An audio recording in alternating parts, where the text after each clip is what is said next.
Jadi waktu itu emang mau nikah, butuh uang buat bayar kuliah. Terus saya dengar katanya kalau harga ginjal lebih mahal. Cuma kalau orang jual ginjal biayanya lebih mahal lagi, cuci darah. Ya, saya bikin aja video, kali aja ditonton sama Jokowi. Saya kirim linknya ke Instagram.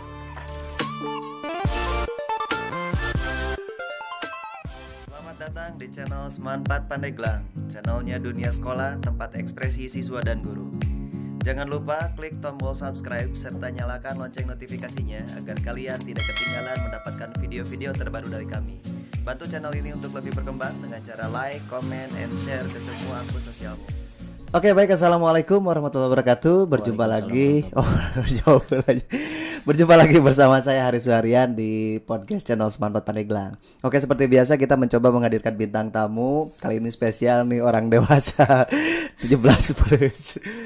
Ya, oke, nantinya kita akan banyak mendengarkan cerita-cerita inspiratif ataupun cerita yang menghibur atau pengalaman hidup yang mengerikan. Kayaknya lebih mengerikan. Mengerikan. Oke. Boleh kenalan dulu lah, siapa namanya nih? Yaudah, assalamualaikum warahmatullahi wabarakatuh. Waalaikumsalam warahmatullahi wabarakatuh. Mirip Roma Irama ya suaranya. Iya, Roma Iraha. Perkenalkan, nama saya Egy Purnama, umur saya 28. Tapi nggak kelihatan 28, kayak 29. Oh, kayak 42. Oke, Egy Purnama. Gimana, sehat kabarnya? Kalau fisik mah sehat, kalau dompet sama hati nggak tahu deh. Itu mah kronis ya. Terus sekarang sibuk apa nih? Sibuk bertahan hidup kayaknya. Oh, kemarin ngap-ngapan, hampir is dead. Kalau nggak ngap-ngapan mah nggak hidup gitu. Iya. Oke, jadi Egy ini sekarang sibuk dengan aktivitas di Grab ya? Iya, jadi ngukur jalan lah tiap hari. Kenapa diukur jalannya? Kalau nggak ngukur jalan kita nggak jalan-jalan. Oke, punya pengalaman menarik nih apa nih? Selama nge-Grab. Kalau pengalaman menarik banyak, tapi kalau pengalaman nyebelin paling banyak. Oke, yang nyebelin lah, yang seru. Contohnya kalau di Jakarta. Grabnya di mana di Jakarta? Jabodetabek sih. Jabodetabek. Kebanyakan Jakarta Tangerang. Jadi kebanyakan kalau di Jakarta itu, apalagi kalau kita nganterin makanan, kalau nggak paket nih ya. Kadang orang itu pas masukin alamat nggak diedit lagi. Udah bawaan di aplikasi aja. Sedangkan kan Google Map nggak tahu rumah dia nomor berapa. Pernah saya waktu itu hampir setengah jam salah. Ternyata rumah orang bukan rumah dia. Tapi diterima paketnya enggak? Untung orang udah malam 11:30. Coba 11:30 mencet bel rumah orang salah, paling kita dimaki-maki. Jadi di aplikasi nomor rumah 24. Ternyata nomor rumah dia itu 22. Mungkin lupa 24 kurangi 2. Ada yang pernah ngeselin. Saya setengah jam nungguin, saya telepon. Ujung-ujung dia datang turun, "Maaf Pak, tadi saya lagi video callan sama pacar." Jadi bete aja. Itu yang ngeselin ke saya, ini orang mau makan apa mau pacaran. Tapi pendapatan lumayan dari Grab. Kalau sebelum pandemi paling sedikit sih hampir 300-200 per hari. Iya, kalau sekarang mah pantesan sekarang masih hidup ya. Jadi kan banyak yang bilang cuma ojek online yang berani bawa-bawa istri orang. Iya. Jadi satu profesi yang berani gitu ya. Dianterin ke rumahnya di depan suaminya. Suaminya mau marah gimana ini mah tukang ojek, padahal mah justru bawa istri orang juga dibayar ya. Padahal mah bukan habis penumpang, itu emang jalan-jalan. Oke, terus Egy juga ini dulu pernah nih saya lihat videonya ya. Video di YouTube-nya, di channelnya pemirsa. Dia pernah nawarin ginjalnya ke Pak Jokowi langsung, ke Presiden Indonesia. Itu kenapa pengen jual ginjal? Ya mau ngejual hati, satu aja nggak ada yang mau, apalagi dijual ntar. Dulu tapi gara-gara apa tuh? Gara-gara susah nyari pekerjaan atau apa tuh? Bukan susah nyari pekerjaan. Atau cari sensasi aja nih? Kalau dibilang nyari sensasi bukan sih. Soalnya kan saya bukan tim pencari sensasi, lebih ke tim pencari fakta. Jadi waktu itu emang mau nikah, butuh uang buat bayar kuliah. Terus saya dengar katanya kalau harga ginjal lebih mahal. Cuma kalau orang jual ginjal biayanya lebih mahal lagi, cuci darah. Ya saya bikin aja video, kali aja ditonton sama Jokowi. Saya kirim linknya ke Instagram Jokowi. Boro-boro dibaca, dilihat aja enggak. Saya berarti Jokowi enggak berminat sih sama ginjal saya. Ya mungkin sama Jokowi dilihat ini videonya aja nggak nyampe 1.000 yang nonton. Kalau ginjalnya saya beli, saya apes ntar. Oke. Tapi kenapa sampai kepikiran pengen jual ginjal gitu? Ya tadi itu, kalau saya jual mata ntar gimana buat ngelihat. Kalau ngejual hati ini nggak dijual aja nggak ada yang mau, apalagi dijual. Nggak laku ya. Oke, jadi Egi juga ini punya pengalaman ditinggal nikah berapa kali? Kalau ditinggal nikah mah lebih dari 10 lah. Ada bahkan yang tahu-tahu diputusin enggak, tahu-tahu dia nikah.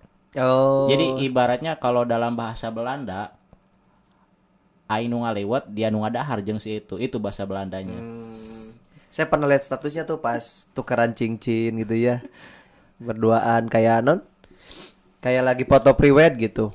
Itu sebenarnya bukan prewedding, udah lamaran juga sih. Udah tuker cincin, udah bikin tanggal pernikahan. Cuma 4 hari setelah lamaran diputusin. Ya mungkin dia bukan jodoh saya. Tapi sakit hati. Kalau sakit hati sih Trauma gitu. Sekarang nggak mau pacaran lagi. bukan gak mau. Jadi kadang buat nyari jodoh saya waktu habis di pendekatan doang. Kalau orang lain kan, Jadi namante gitu. kalau orang lain mah mencari, mendekati, jalan, jadian. Kalau saya mah mencari, mendekati, ditolak, mencari lagi, mendekati lagi, ditolak lagi. Jadi waktu habis di mencari doang. Lumayan lah ya. Kalau kepengen yang cantik mah gampang Pak, tinggal nyari di Instagram banyak. Cuma pertanyaannya satu, dia mau nggak ke kita? Ya, pasti enggak sih. Enggak lah. Oke, terus pada saat itu juga ada salah satu yang putus nggak jadi nikah gara-gara bulu mata. Iya. Kumaha eta? Jadi kan sekarang itu banyak yang serba palsu ya. Kepribadian palsu. Tahu sendiri muka sekarang palsu. Ya, Ternyata banyak. filter Instagram. Pas disamperin mah kayak bumbu somai mukanya. Oh, pernah gitu janjian dengan yang fotonya bagus itu. Pernah pas dilihat mah cantik bumbu somai mukanya. Saya jelek-jelek juga tahu yang jelek karena saya jelek. Pengalaman. Sehingga aku masih bumbu siomay. Jerawat doang mukanya jadi kayak kacang gitu. Emang siomay pakai kacang? Bumbunya. Oke, terus gimana ceritanya? Belum ada tuh yang cerita di bulu mata teh gimana? Jadi dia cerita gini katanya bulu mata aku udah jarang. Saya Rontok gitu. jarang lah, jadi mungkin di antara satu mata ada beberapa yang copot. Kayak saya gini, itu tetangga kamu meskipun bulu mata kurang 15 nggak bakal nyadar. Dia bilang dasar cowok nggak peka. Ya peka gimana? Ya aku pengen masang bulu mata palsu. Ya saya bilang aku kan bukan tukang bulu mata palsu. Ngapain bilang ke aku? Kamu tinggal masang sendiri. Hidup dibikin rumit. Kalau nggak bisa udah pakai bulu kotok. Pengennya dibayarin, dianterin gitu. Kalau saya udah bayarin, saya berani jamin udah udah jadi mah itu bulu mata sih ditinggalin. Oh, jadi inilah ya dimanfaatkan lah ya. Iyalah, kan saya mah udah kayak ATM berjalan, saya kan kebanyakan duit. Oke, terus selain itu ada kisah hidup apa lagi nih? Oh iya, pernah kehilangan kendaraan nih. Kalau hilang, Iya, pahit semua ceritanya. kalau saya sih lebih ke pahitnya. Oh, emang seneng pahit ya. Karena saya suka dengan varia gitu. Jadi kan kata orang itu hidup itu harus penuh kesabaran. Sabar itu indah. Ada waktunya. Kalau orang bertanya kalau kita sabar terus indahnya kapan? Ya udah jawabannya ya sabar. Itu indah-indah ya. Pokoknya sabar aja. Jadi dulu kejadiannya gimana pas kehilangan? Ya waktu saya kehilangan motor mah saya ngerasanya hampir sama kayak waktu ditikung teman gitu. Jadi anggap aja motor itu pacar saya. Terus? Ketika dia hilang, mungkin dia nemu yang lebih baik dari saya. Jadi kalau ditanya pacar kamu kemana? Lupa, nggak dikunci setang. Itu hilangnya di mana? Di rumah? Di jalan lah Pak, di parkiran. Di parkiran. Udah lama, udah. Terus pas hilang gimana? Wah, hilang. Wah, sebenarnya motor saya kemana? Sepertinya saya harus mencari peta. Tapi Udah sih mah ikhlasin aja. Tapi banyak uang mah ya. Saya mah nggak kehitung. Oh, saking nggak hitungna emang eueuhnya Karena ngitung naon. Belum digunting. Oke, terus selain itu dulu pernah ngajar ya. Pernah jadi guru. Kalau jadi guru, saya pertama itu dulu pernah di SMP. Yang paling lama itu di SMK. Jadi SMK itu baru berdiri. Nah, kepala sekolahnya ini SMK-nya swasta lah. oh, adalah ya. Daerah sini, daerah Kabupaten Pandeglang. Kecamatannya itulah pokoknya. Sensor note gitu. Not lah. Nah, sekolah itu baru berdiri, Pak. Jadi sekolahnya Oh, aja. emang dulunya duduk sekolahnya. Iya, pakai daun. Jadi sekolahnya aja nggak ada pintu, nggak ada jendela, baru bata merah. Lantainya aja masih tanah. Bahkan ruang kelasnya cuma ada satu, disekat pakai terpal. Jadi pas saya cerita ke dosen saya, justru itu katanya perjuangan kamu di situ. Kamu bisa ngerasain bagaimana kamu pertama jadi guru di sekolah yang baru berdiri. Nah, saya berhenti ngajar di sana Berapa tahun ngajar? Nggak nyampe setahun, cuma hitungan bulan, kurang lebih 3 bulan. Nah, Lihat sakedeug tuh. itu pas saya kuliah semester 6 kalau nggak salah, sekitar tahun 2015 nggak tahu 2016.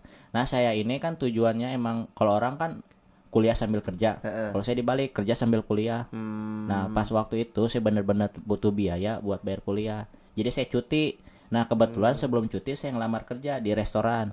Nah, saya keterima di restoran. Tuh, yang di Jadi- hajatan-hajatan dulu ya. Bukan, di restoran Steak Hotel di daerah Jakarta Selatan. Jadi saya itu berhenti dari guru, cuti kuliah, kerja di restoran. Cuma jadi tukang cuci piring. Jadi setiap pagi saya motongin bayam, sayuran lah. Ntar nyuci piring bekas orang makannya. Catering itu, Bukan restoran. restoran. Kalau di catering beda lagi. Kalau di catering Pernah dulu yang di hajat-hajatan gitu ya. Kalau di catering itu dari setelah lulus sekolah dari 2012. Oh, langsung ke sana. Karena itu cuma 3 hari Sabtu Minggu. Oh, Cuma jadi Sabtu Minggu, Jumat kalau ada Sabtu yang Minggu. hajatan aja ya. Iya, jadi Senin sampai Kamis saya kuliah, Jumat Sabtu Minggu saya di Jakarta. Jadi Hmm. kalau rute di Jakarta, saya emang udah di luar kepala sih. Iya, ada di dalam kepala mah Iya lah, otak nggak ada adanya. rute. Nggak ada rute. Jadi saya nggak sombong. Nah, dari semuanya yang paling seru yang mana sebetulnya pekerjaan? Yang saya nikmatin sekarang, jujur ya, saya cuma jadi Grab. Jadi tukang Iya, ojek. Jadi tukang ojek online. Yang pertama, ketika ada orang lain sombong keluar masuk mall, saya tiap hari keluar masuk mall. Saya nggak pernah foto-foto. Ya kan kalau Iya, saya kan pengen, disuruh ya. kalau pengen ngegaya gitu masuk mall, jaket ojol saya lepas, saya masuk mall kayak yang iya gitu, masuk ke restoran padahal cuma nitip punya orang doang. Terus katanya saya nggak pernah bonceng cewek. Kata siapa? Cewek di Jakarta, cantik, putih, mulus dan seksi. Apalagi jalan jelek megangannya. Iya. Apalagi kalau di kampung saya ngebonceng bumbu somai, saya yang keluar uang. Kalau di kota mah saya dikasih uang sama mereka. Heeh. Oke. Tapi di ojek online ini memang menjanjikan gitu ya. Kalau ada ini yang pengen minat, yang gimana sih caranya? Awalnya pengen jadi gabung di Gojek. Awalnya Bukan Gojek apa? Grab ya? Awalnya ini saya jadi ojek online. Saya waktu itu kan masih jadi guru di SMK ini. Nah, pas teman saya yang sama-sama kerja di catering, dia di ojek online. Saya lihat history di handphonenya. Dia sehari nyampe, bahkan 1 minggu dia hampir 2 juta 3 juta loh. Nah, kasnya gede juga. Nyobain, saya nanya daftarnya gimana? Lewat online, saya nyobain online. Saya juga 4 kali Ke webnya gitu. Iya, 4 kali saya juga 4 kalinya gini. Jadi karena saking banyaknya, emang pembukaan dibukanya jam 8 pagi. Itu orang ada yang rela dari jam 1 malam ngantri karena kuota. Nah, saya itu 4 kali karena saya nggak tahu kesiangan terus, nggak kebagian karena 200. Pernah yang ketiga kali saya nomor urut 202. Sakit hati kan kurang 2. Itu dari subuh. Nah, besoknya saya dari jam 1 malam sampai nggak Oh, tidur. emang tiap hari ada Iya, cuma pembukaan. Sabtu Minggu. Cuma sekarang katanya ditutup karena pandemi lah. Jadi kalau misalnya kita hitung-hitungan strateginya pendapatan, kalau misalnya penumpang 14.000, biasanya 14.000 itu kan cuma 5 menit, antaranya 10 menit lah taruhlah. Kalau misalnya kita dalam 1 jam dapat 2 penumpang, 14.000 berarti kita 1 jam dapat 28. Kita ngojek bisa 10 jam, berarti dalam 10 jam 280.000. Bahkan ada teman saya, dia itu seorang HRD. HRD itu apa? HRD manajernya, HRD di hotel, dia berhenti dari manajer jadi ojek online. Katanya penghasilannya menjanjikan. Jadi gimana nih? Saya juga belum tahu. Hitungannya per jarak kilometer. Kalau di ojek online itu kilometer. Jadi Kilometer. meskipun Tapi ada target dari perusahaan bahwa kamu harus ngambil sekian penumpang seharinya. enggak, itu mah tergantung kitanya. Terus penghasilannya itu bagi 2 atau gimana? Udah dipotong 20% komisi. Jadi kalau saya dapat orderan penumpang 10.000, berarti saya nerima bersih 8.000, 2.000-nya udah dipotong sama aplikasi.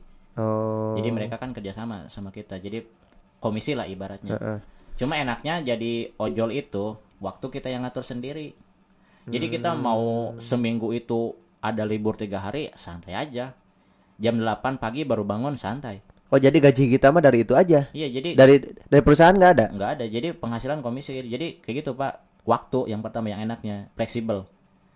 Kita jam 8 baru bangun, ya santai aja. Kalau kita pengen uang, kita keluar, nggak mau ya udah lanjut tidur.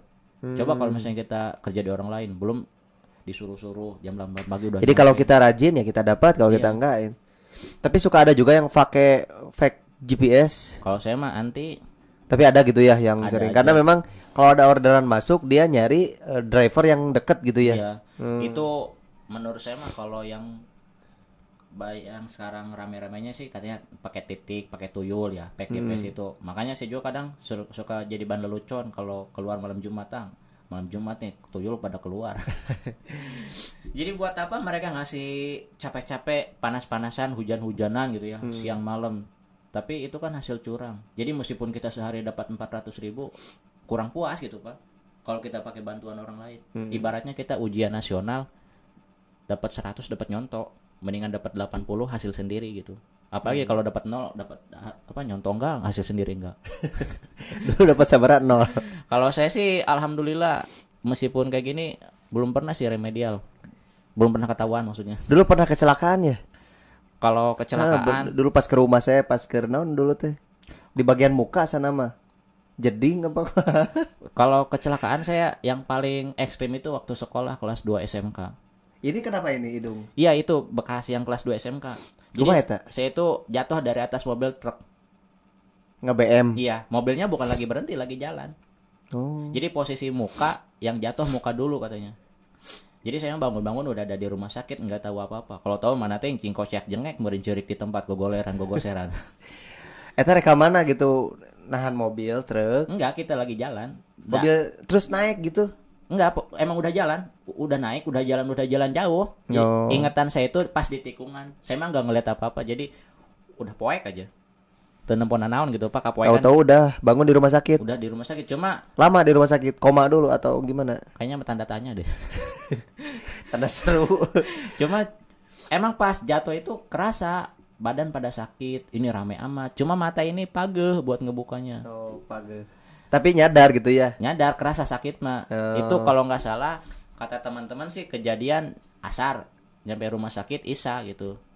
Dibawa ke rumah sakit mana? Pandeglang. Waktu rumah sakit Pandeglang Cikoneng baru berdiri itu 2012 mah masih belum kayak sekarang kan, masih serem angker lah. Iya, masih kosong lah ya, Iya. masih jarang. Mungkin mayatnya juga belum penuh. Masih Mau ngisi. ntar mutasi. Oke, terus ada yang dulu babak-babak. Kenapa dulu teh? Saya pernah babak-babak di naonanya. Oh itu pas saya kan waktu kerja di guru juga saya pernah sampingan nyari penonton alay, nyari penonton bayaran. Di TV-TV gitu. Iya, di televisi swasta.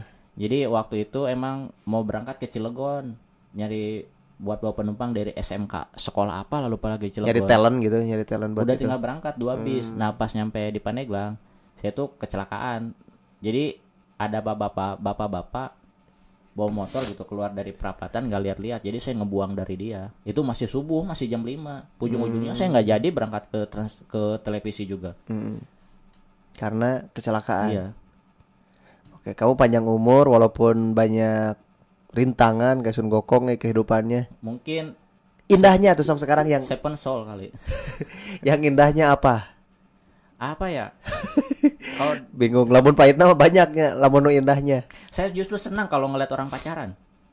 Ya iyalah. Senang banget, apalagi kalau malam minggu ngeliat orang kurang kerjaan, pelukan, saling suap-suap. Saya senangnya gini dah mati. Hop dia isu kan putus. Lamun teu Hah? Diputuskan kok. maksa. Oke, karena waktu kita terbatas, mungkin ada kata-kata inspirasi atau kata-kata motivasi atau kata-kata yang jadi prinsip nih buat penonton. Kalau dari saya sendiri ya, Sok lah pesan-pesan buat para penonton. tapi jangan terlalu dengerin ya. Saya juga kayak gini mustahil orang percaya kan. Tapi menurut saya ini kembali ke diri kita sendiri ya. Proses pendewasaan. Kalau kita pengen sukses, kita jangan bergantung kepada orang tua. Jadi kita harus berusaha sendiri. Meskipun orang tua ngasih kita fasilitas yang mewah, sekalipun itu udah dikasih ke anak, tetap akan menjadi milik orang tua. Jadi anak itu jangan terlalu bangga dulu. Justru orang tua ingin tahu nih, orang tua ngasih fasilitas ke anaknya, apakah anaknya mau berpikir apa gimana aja. Jadi tidak ada sesuatu yang datang dari langit tanpa kita harus berjalan sendiri. Dukun aja pengen kaya kerja kan. Kenapa kita yang pengen kaya malah ke dukun aja kerja. Jadi prinsipnya saya percaya bangun pagi harus menjadi orang sukses. Tapi ada orang yang bangun siang tetap sukses. Nyata orang tuanya emang udah kaya. Udah mungkin cukup sekian ya. Oke, punya Instagram atau apa yang mau dipromosiin? Kalau Instagram Egi Rumasta pakai Y ya, EGY Rumasta. A-nya 2. EGY pakai underscore atau Enggak, disatuin? digabung EGY Rumah Oke, Taa. siapa tahu nih ada yang pengen kenal atau pengen tahu Janganlah. tentang jangan Ntar diblokir jangan lagi. nggak usah. Oke, terima kasih Ya. Egi, sip dulu lah. Ya, semoga Sudah mau sukses datang buat kita berdua. Bener.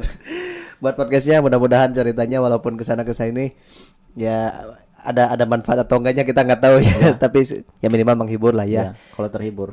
Kalau terhibur, kalau enggak juga ya Paling jangan di-skip. ditonton, di skip. Ya itu saja mungkin untuk podcast kali ini. Kita jangan lupa untuk like, share, komen, juga subscribe. Dan untuk bintang tamu yang ingin datang di siapa gitu ya, boleh tulis di kolom komentar. Atau yang mau datang juga nanti kolom komentar aja, biar nanti kita coba undang ke Iya. sini. Gimana rasanya di podcast? Biasa aja ya? Ini baru pertama kali. Oh iya. Sama. Apalagi disebut bintang tamu. Ya Padahal udah. mas saya nggak bertamu. Bintang jatuh berarti Malah ya. yang punya rumah belum ada, saya mau ada. Janjian jam seberapa. Itu bukan Oke, bintang itu tamu. sajalah. Terima kasih. Sampai ketemu. Dadah.